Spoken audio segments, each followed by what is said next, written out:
Hello interwebs, welcome to Let's Fix Computers. Today we're starting a new mini-series about board repair.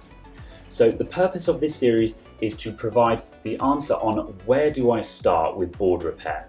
So if you have a laptop that is not starting, has no power, or other strange faults down to liquid damage, or what you know to be a fault with the main circuit board in the laptop, so the motherboard or logic board, this series should give you a rough idea on how you approach this problem.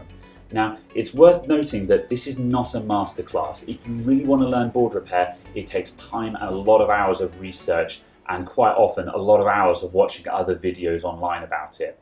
However, at least if you're interested in the subject and you just want to get the basics in a quick bite-sized amount, then this is where you want to be. So to get started with our series, we're going to be taking a look at this board. This is an 820-2530 logic board from a 2009 13-inch MacBook Pro. Apple laptops are really good candidates for board repair because their boards are very well documented. The schematics and board views are widely available online if you know where to look. And as a result of that, it makes deciphering these very straightforward. So we're going to be taking a look at this board, which is currently in working condition. I'm going to be rigging this board with a couple of very straightforward problems and then demonstrating how we can discover that problem and why that fault has prevented the board from working. So part of this will include looking at how power rails work, how data lines work, and how missing one or the other affects the functionality of the device. And once we've got through this, hopefully you'll be able to start looking at logic boards and motherboards alike and seeing the patterns in how they're built and how they're designed. Once you've got that in your head, you can actually start looking at these, and instead of seeing it as just a single unit, you'll start seeing it as a network of smaller components all on the same motherboard. So let's get started. So the basic equipment that we're going to be using on our repairs and our diagnostics are a 2-in-1 soldering station and a multimeter. So let's start with the multimeter first.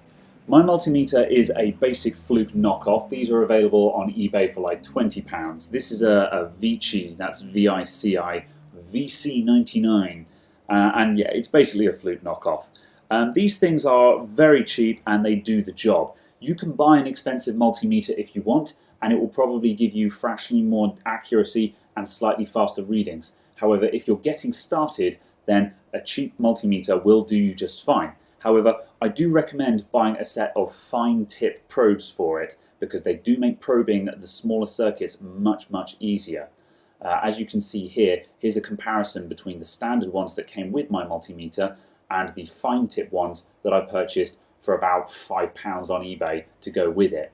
Because I have a Fluke knockoff, the connections are fairly universal and anything that fits a Fluke will fit this multimeter. Then the soldering rework station I use.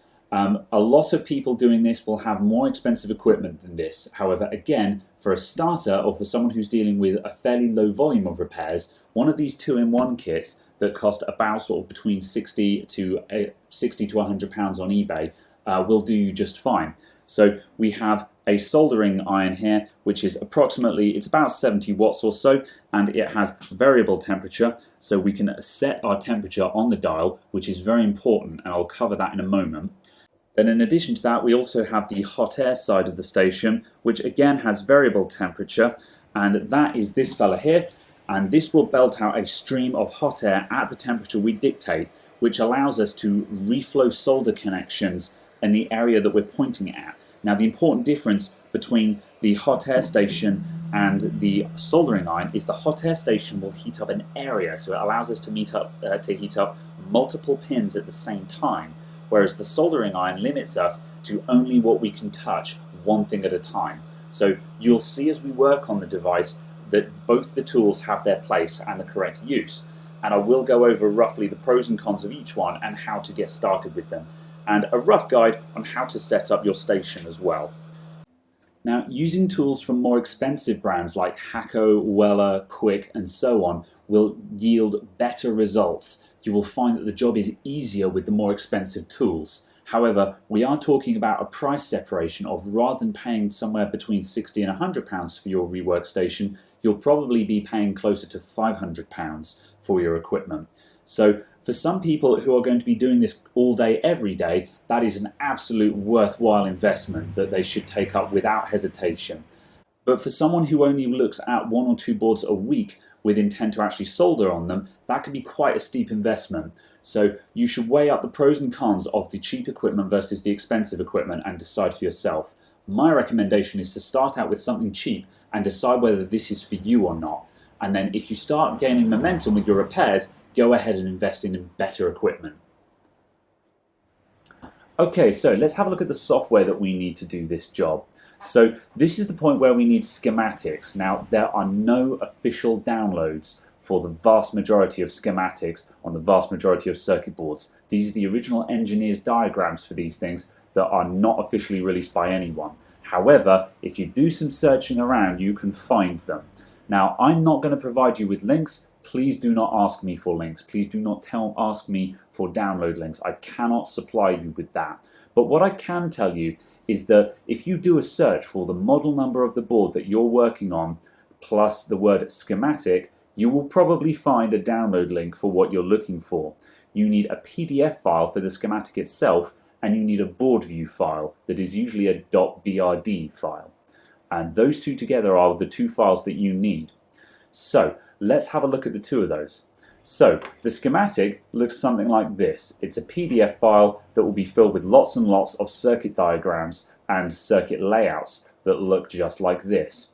Now, you can view this with just your browser with Chrome or Edge if you want. However, I recommend having a proper PDF viewer for this because these files are a bit large and it's very handy to have decent zooming functionality and so on and so forth. I just use Adobe Reader DC for this. You can use another one if you want. It's up to you. Now, the board view file, you will need a bit of software called OpenBoardview. Now, this is a free download. You can download this for free, do a Google search for it, and you'll find it very quickly. So with this now, I'm going to open up the board view for the circuit board that we're working on. So in this case, I have an 820-2530. So let me see, there it is. There is my board view file. And as you can see, this gives us something that looks a lot like the board we're working on. So you can see we've got the connectors down the left. There are our connectors.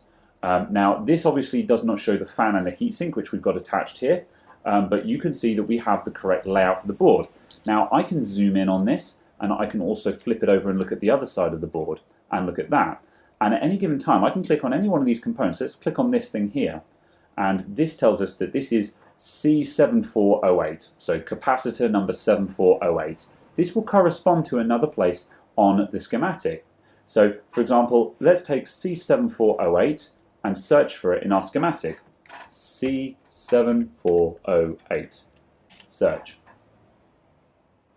And there is C7408. So as you can see, this is part of whatever this circuit is. We'll talk more about identifying circuits in a bit. But for now, as you can see, that is the relationship. Here is the circuit diagram for the area we're working on, and C748, that little capacitor there, corresponds with this component there.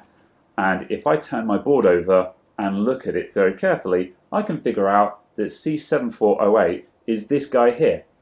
So that is how I'm discovering what components are and where they relate to on the schematic. So as we get into this, you'll pick up more on how to do this yourself. It's fairly obvious once we get into it. And then we'll talk more about what the components do as we go. That concludes the introduction section of this series. So links are in the description and on screen for any references that I've used, along with more videos in this series. If you have any questions about anything we've talked about today, then bash in a comment down below. However, please try and keep your questions about board repair in general rather than specific issues. Specific issues are extremely difficult to diagnose over the internet, so try and keep it general. Thank you very much, and I'll see you next time. Goodbye for now.